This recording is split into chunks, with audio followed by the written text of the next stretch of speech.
કુકમા ગામે રાત્રિ પેટ્રોલિંગ દરમિયાન શંકાસ્પદ ઈસમો દ્વારા 4 હોમગાર્ડ કર્મચારીઓ પર હુમલો. ભુજ તાલુકાના કુકમા ગામે ગઈ રાત્રિ દરમિયાન રાત્રિ પેટ્રોલિંગની ફરજ બજાવતા હોમગાર્ડ કર્મચારીઓ પર ફરજ પર હતા ત્યારે સોનલ કૃપા સોસાયટી વિસ્તારમાં 4 જેટલા શંકાસ્પદ ઈસમો શંકાસ્પદ હરકત કરતા જોવા મળ્યા હતા. એ શખ્સોને પડકારી રાહુલ ઉર્ફે રસીદ મગરસિંહ બામણિયા ભીલ નામનો ઈસમ હાથમાં આવી ગયા બાદ તેની સાથે રહેલા અન્ય 3 ઈસમોએ હોમગાર્ડ કર્મચારીઓ પર હુમલો કરી અંધારાનો લાભ લઈ નાસી છૂટ્યા હતા. પદ્ધર પોલીસ મથકે ગુનો નોંધાયેલો અને ઉજાગ્રસ્તો દ્વારા ભુજ જીકે જનરલ હોસ્પિટલમાં સારવાર માટે આવ્યા બાદ નોંધાવેલી વિગતો પ્રમાણે હોમગાર્ડમાં ફરજ બજાવતા સાગર નરેશભાઈ પરમાર રહેવાસી કુકમાવાડાએ નોંધાવેલી ફરિયાદમાં જણાવ્યું હતું કે ગત રાત્રિ દરમિયાન પોતે અને અન્ય 3 હોમગાર્ડ કર્મચારીઓ ફરજ પર હતા.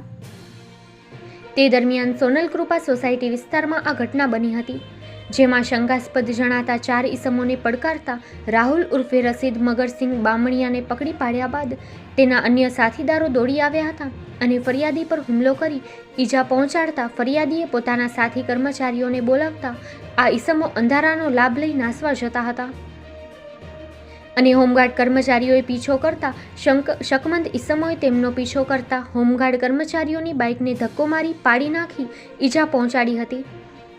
આ અંગે પદ્ધર પોલીસે ગુનાનો વધુ તપાસ હાથ ધરી છે.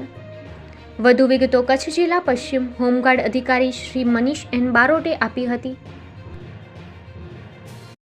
મનીષ બારોટ, કચ્છ જિલ્લા હોમગાર્ડ કમાન્ડન્ટ. ગઈકાલે જે ઘટના બની હતી શું છે આખી વિગત? ગત રાત્રિના રોજ મારી નિમણૂક બાદ પ્રથમ વખત હું નાઇટ પેટ્રોલિંગમાં જઈ રહ્યો હતો ત્યારે Bhuj A division, B division, Kukma અને માધાપરના જવાનોને હું નિરીક્ષણ કરી રહ્યો હતો. છેલ્લે જ્યારે હું કુકમા અમારા જવાનોનું નિરીક્ષણ કરીને પરત ફરી રહ્યો હતો ત્યારે કુકમા યુનિટના ઓસી સાહેબને મને ફોન આવેલો, ટેલિફોનિક આવેલો કે સાહેબ આપણા જવાનો ઉપર પથ્થરમારો થયેલા છે અને આપણે જે એક અમારે 3 જવાનો હતા એમાંનો એક જે ચોર હતો એમને પકડી લીધેલ હતો ચોરને, અને બીજા 2 જવાનો જ્યારે સામેની બાજુથી બાઇકથી બીજા 3 ઈસમો ભાગતા હતા ત્યારે એમનો પીછો કરતા એમને લાત મારીને ફગાડી દીધેલ અને એમને પણ ઈજા પામેલ છે તેવું ટેલિફોનિક જણાવેલ. અને એક ચોરને જેને પકડ્યું છે એ પણ ભાગવાનો પૂરતો પ્રયત્ન કરી રહ્યો હતો, પણ અમારા જવાને તેને પકડી રાખ્યો અને એને સામે ઝપાવી થઈ, પણ અમારા જવાને તેને પકડી રાખેલ અને તાત્કાલિક તેઓએ પદ્ધર પોલીસ સ્ટેશનમાં જાણ કરી અને પોલીસને બોલાવી અને એમને પોલીસ લઈ ગયા બાદ મને ફોન આવ્યો એટલે તાત્કાલિક સૂચના આપી કે તમે 108ને ફોન કર્યો અને એ લોકોને આ 108 આવે એનાથી પહેલાં અમે અહીંયાથી ભુજથી રવાના થઈ ગયા.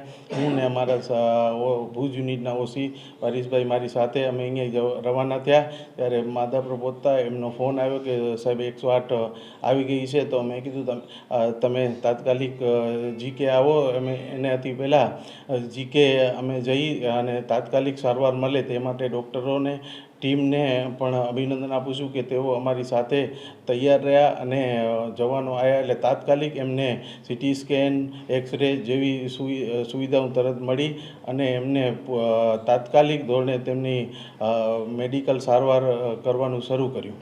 કેટલા આરોપીઓ હતા, કેટલા પકડાયા છે, શું મુદ્દામાલ જપ્ત થયો? એક ટોટલ આરોપી 4 છે, જેમાં એક પકડાયેલ છે અને એમના પાસે સોનાની ચેન અને રોકડ સાહેબ પકડાયેલ છે.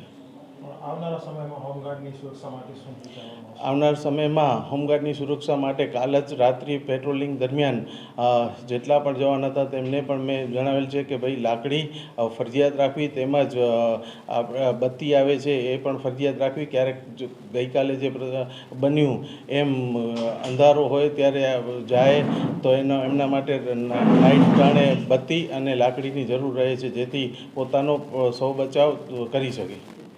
ખાસ કરીને ગ્રામજનોનો સહકાર મળેલો ગ્રામજનોનો એટલું સહકાર નથી, પણ એટલે જ આપના માધ્યમથી પણ હું નાગરિકોને જણાવવા માગું છું કે આપ પણ આ નિષ્કામ સેવા છે અને રાષ્ટ્રહિત માટેની આ એક સંસ્થા છે, તો આપ પણ એમને પૂરતો સહકાર આપો જેથી એમનો પણ ઉત્સાહ વધે.